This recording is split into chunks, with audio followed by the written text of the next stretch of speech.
Last episode में हम लोगों ने देखा था कि सीक्यू मिस्टर ली से झूठ बोल देती है कि वह अब उनको पसंद नहीं करती है, इसलिए वो उनके साथ नहीं रहना चाहती है। और इतना झूठ बोलने के बाद सीक्यू वहां से रोती हुई चली जाती है। दरअसल सीक्यू ने यहाँ पे झूठ बोला था और वो मिस्टर ली को पसंद करने लगी थी, बट अब उसकी मजबूरी बन चुकी है कि वो मिस्टर ली के साथ नहीं रह सकती है।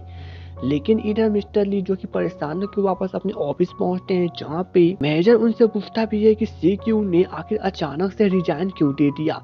तब यहाँ पे मिस्टर ली उसे कुछ भी नहीं बताते हैं और वो अपने ही परेशानी के कारण बहुत ज्यादा परेशान दिखते हैं।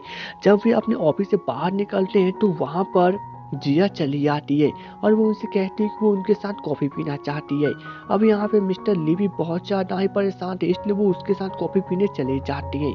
और यहाँ पर इन दोनों की बातों से हमें पता चल जाता है कि जब जिया और मिस्टर ली कपल्स थे, तब उन दोनों के लव स्टोरी के बारे में मिस्टर ली के डैड को पता चल गया था। और यहाँ पे मिस्टर ली के डैड जानते थे कि जिया बहुत ही गरीब लड़की है और इसलिए उन्होंने उसे बदला लेने के लिए उसे कई सारे नौकरियों से बाहर निकलवा दिया, जिसके कारण जिया पूरी तरह से टूट गई थी। और यहाँ पे मिस्टर ली भी अपने डैड से काफी मदद मांगते थे और उन्हें ऐसा करने से मना करते थे, बट उनके डैड ने यह सब कर दिया, जिसके कारण मिस्टर ली बहुत ज्यादा परेशान होने लगे थे और इसलिए भी अपने डैड के साथ नहीं रहते हैं। और यहाँ पे मिस्टर ली जिया से इन सभी के लिए माफी भी मांगते हैं, बट जिया उन्हें कहती है कि वो समझती है कि आखिर मिस्टर ली ने उसे क्यों छोड़ा था। लेकिन दूसरी तरफ जून अब मिस्टर ली के डैड से मिलने के लिए पहुंची हुई थी और वहाँ पे वो उनके लिए कुछ गिफ्ट लेके गई थी। और इस गिफ्ट को देखने के बाद तो मिस्टर ली के डैड बहुत ज्यादा उससे इम्प्रेस हो जाते हैं। लेकिन यहाँ पे जून अभी कम नहीं थी और वह मिस्टर ली के डैड से एक छोटी सी मदद मांगती है।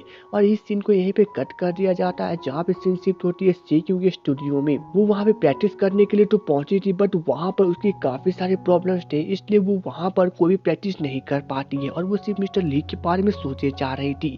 बट यहाँ पे जब उनकी सीनियर सभी को एक साथ डांस करने के लिए कहती है, तो वहाँ पे एक के टीममेट उनके पास जाकर उन्हें कहती है कि मिस्टर जैंग ने अभी तक कोई भी सॉन्ग को नहीं लिखा और वे लोग किस सॉन्ग पे आखिरकार ऑडिशन या फिर प्रैक्टिस कर सकते हैं। अब यहाँ पे तो सीनियर काफी ज्यादा गुस्सा हो जाती है, क्योंकि उन्होंने जैंग को एक गाना लिखने के लिए कहा था और इसलिए वे जैंग से मिलने के डायरेक्ट पहुंच जाती है, जहाँ पे तो जैंग अपने ही प्रॉब्लम्स को लेकर काफी ज्यादा परेशान था। लेकिन यहाँ पे सीनियर उनसे कहती भी है कि आखिर उसने नया गाना को क्यों नहीं लिखा है, लेकिन जैंग के पास ऐसा कोई भी जवाब नहीं था और वो कहता है कि यहाँ पे वो काफी समय से सोच सोच के परेशान हो रहा है कि वो कौन सा गाना लिखे, और इसलिए उसने काफी सारे पेपर्स को यानी कि 100 से ज्यादा पेपर्स पे गाना लिख लिख के ही पेपर को फाड़ दिया है। सीनियर इन सभी पेपर्स को देखने के बाद तो उसे कचरे की डिब्बा में रखने लगती है, लेकिन जैंग उन्हें यह काम करने से मना करता है। दूसरी तरफ सुंगे जब अपना काम खत्म करने के बाद अपने घर पे पहुंचती है, तो वहाँ पे मैनेजर और कार लेकर उसका इंतजार कर रहा था। अब सुंगे उससे पूछती भी है कि आखिर वो यहाँ पे इतनी रात को क्या कर रही है। तब मैनेजर उसे बड़े ही प्यार से कहता है कि वो उसका इंतजार कर रहा था। अब सुंगे यहाँ पे यह सुनने के बाद तो डर जाती है, क्योंकि वो काफी सारी गलत बातों के बारे में सोचने लगती कि इतनी रात को यहाँ पे क्या कर रहा है और ऐसा इंतजार क्यों कर रहा है।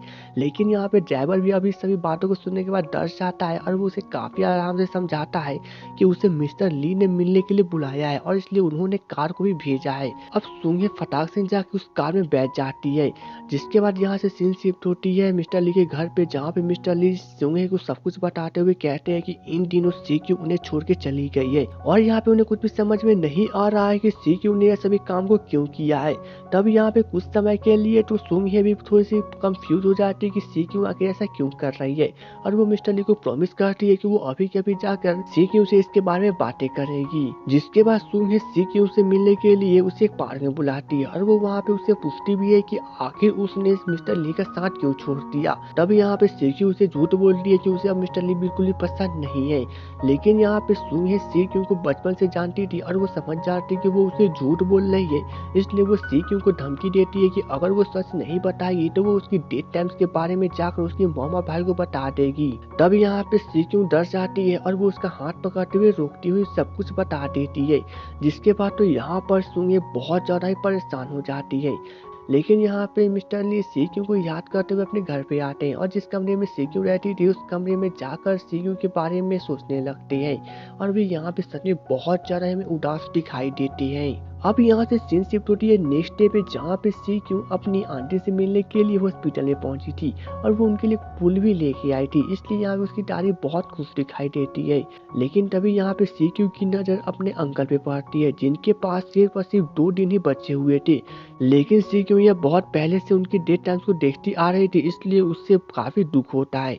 बट यहाँ पे जब उसकी दादी सी क्यू को देखती है तो वह उनकी डेथ टाइम्स की जब देख रही थी, इसलिए वह वहाँ पर सी क्यू का ध्यान भटकाने के लिए बातें शुरू कर देती है। लेकिन सी क्यू के अंकल के चले जाने के बाद सी क्यू अपनी आंटी को सब कुछ बता देती है कि किस प्रकार से उसने मिस्टर ली को छोड़ दिया है। तब यहाँ पे सी क्यू की आंटी तो बहुत ज्यादा ही परेशान हो जाती है कि आखिर अब सी क्यू को क्या करना चाहिए। लेकिन इसी के बीच में सुंगे के घर पर सी क्यू का भाई आइसक्रीम लेके पहुंच जाता है। अब यहाँ पे सुंगे तो उसे देखने के बाद काफी ज्यादा हैरान थे, क्योंकि इतनी रात को वो यहाँ पे क्या कर रहा है। लेकिन यहाँ पे सी क्यू का भाई यानी कि सुंगे का बॉयफ्रेंड उसे आइसक्रीम दे देता है और कहता है कि वो सुबह से उसे कॉल का कोई भी जवाब नहीं दे रही थी, इसलिए वो उससे मिलने के लिए चला आया। लेकिन यहाँ पे सुंगे उसे घर पे जाने के लिए कहती है, बट यहाँ पर सी क्यू का भाई उसे काफी रोमांटिक बातें करने लगता है और कहने लगता है कि किस प्रकार से उन दोनों ने नाइट स्पेंड किया था, क्या उसे याद भी है या फिर नहीं। ये बात भले ही एक एक्सीडेंट हो, बट यहाँ पे सी क्यू के भाई के लिए यह मैटर बहुत ज्यादा इंपॉर्टेंट थी। लेकिन सुंगे इस बात को अब टालने के लिए सी क्यू के भाई को जबरदस्ती घर से बाहर निकालने लगती है और कहती है उसे अभी जाना पड़ेगा, क्योंकि वो सोना चाहती है और उसे बहुत जोर से नींद आ रही है, क्योंकि उसने ऑफिस में बहुत सारे काम किए थे। अब यहाँ से सीन शिफ्ट होती है नेक्स्ट डे पे, जहाँ पे जब सी क्यू अपनी स्टूडियो पहुँचती है तो वहाँ पर अचानक से उससे मिलने के लिए जिया चली आती है और वो उससे बातें करने के लिए बाहर ले जाती है, जहाँ पे ये दोनों कॉफी कैफ में जाते हैं और वहाँ पे जिया उसे बताती है कि उसे पता चल गया कि उसने मिस्टर ली को छोड़ दिया है। लेकिन यहाँ पे सी क्यू उसे पूछती है कि आखिर वो इसके बारे में बातें क्यों कर रही है। तभी यहाँ पे जिया उसे सब कुछ बता देती है और कहती है कि मिस्टर ली ने उसे सब कुछ बता दिया कि किस प्रकार से सी क्यू उनके साथ रहती थी सिर्फ डेटिंग करने के लिए। और यहाँ पे जिया सिर्फ यही चाहती है कि वो फिर से मिस्टर ली के लाइफ में वापस चली जाए और वो कुछ और समय उनके साथ बिताए, क्योंकि वह नहीं चाहती है कि मिस्टर ली अब अकेला फील करे। लेकिन यहाँ पर सी क्यू साफ साफ मना कर देती है और कहती है कि वो उसकी भावनाओं की रिस्पेक्ट करती है, बट अब वो उसके लिए मुमकिन नहीं है।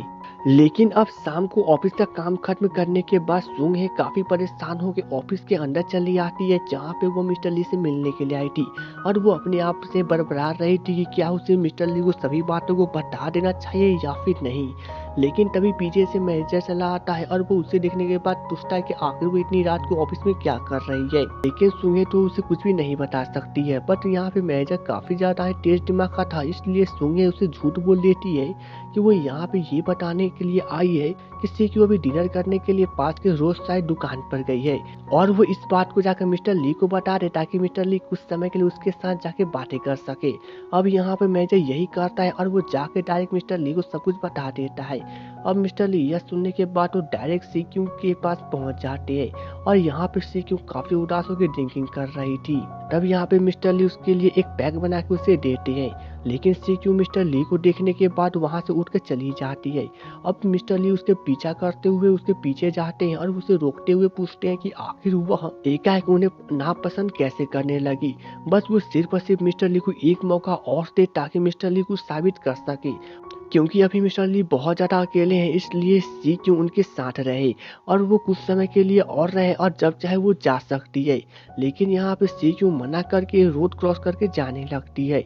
बट यहाँ पे हम लोग हमेशा से ही जानते हैं कि मिस्टर ली को काफी पुरानी बीमारी है, जिसके कारण उन्हें कुछ फ्लैशबैक याद आती है और तभी सी क्यू को जाते हुए उन्हें कुछ पुरानी मेमोरीज याद आती है, जिससे कारण फिर अचानक से दर्द के कारण वहाँ पे बेहोश हो जाते हैं।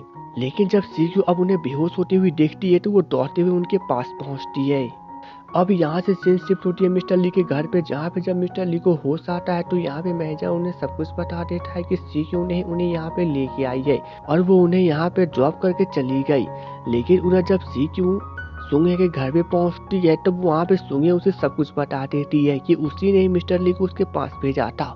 तब यहाँ पे सी क्यू बहुत ज्यादा ही गुस्सा हो जाती है और वह उससे कहने लगती है कि क्या वो पागल हो गई है, क्योंकि जितना समय मिस्टर ली अब सी क्यू के साथ रहेंगे उतना समय के लिए मिस्टर ली का टाइम घट जाएगा और वो इसके ऊपर बहुत जोरों से चिल्लाने लगती है। लेकिन यहाँ पे सूंगी अब अचानक से गुस्से में आ जाती है और वो सीक्यू के सामने रोती हुई कहने लगती है कि सीक्यू उसकी बचपन की फ्रेंड है और वो नहीं चाहती है कि सीक्यू इतनी जल्दी मरे। उसके पास एक मौका आया है, इसलिए वह चाहती है कि सीक्यू कुछ समय और जिंदा रहे और चाहे उससे इसके लिए कुछ भी करना पड़े, कोई भी गलत काम हो तो सूंगी उसे करने के लिए तैयार है। अब यहाँ पे सीक्यू उसकी इन सभी बातों को सुनने के बाद रोने लगती है और यहाँ पे ये दोनों एक दूसरे को गले लगा के कुछ समय के लिए बहुत रोते हैं, क्योंकि अब इन दोनों के पास कोई भी ऑप्शन नहीं बचा है। अब यहाँ से सीन शिफ्ट होती है नेक्स्ट डे पे, जहाँ पे हम लोग सीक्यू की दादी को देखते हैं और भी हॉस्पिटल में बैठी हुई थी। और तभी हमें थोड़ी देर के बाद पता चलता है कि यहाँ पे सीक्यू के अंकल मर जाते हैं, क्योंकि उनके पास पहले से ही 2 दिन का समय था और 2 दिन अब बीत चुका है, जिसके कारण यहाँ पे उनकी दादी बहुत रोने लगती है। और इसके बाद यहाँ पे सीन कट होती है फ्यूनरल डे पे, जहाँ पे सीक्यू बहुत ज़्यादा ही उदास थी और यहाँ पे उसकी दादी भी उदास थी। बट यहाँ पे भी सीक्यू को समझाते हुए कहती है कि हर इंसान को एक दिन जाना ही है और इसलिए सीक्यू उदास ना हो। लेकिन तभी यहाँ पे मिस्टर ली चले आते हैं। अब यहाँ पे सीक्यू की दादी मिस्टर ली को देखने के बाद वो उन दोनों को अकेले छोड़कर बाहर चली जाती है। तभी यहाँ पे मिस्टर ली सीक्यू के पास जाते हैं और उसे कहते हैं कि उन्हें सिर्फ और सिर्फ कुछ समय के लिए बातें करनी है। जिसके बाद हम लोग इन्हें फ्यूनरल के बाहर देखते हैं, जहाँ पे मिस्टर ली सीक्यू के अंकल के मरने पर उसके दर्द को कम करने के लिए बातें करने की कोशिश करते हैं।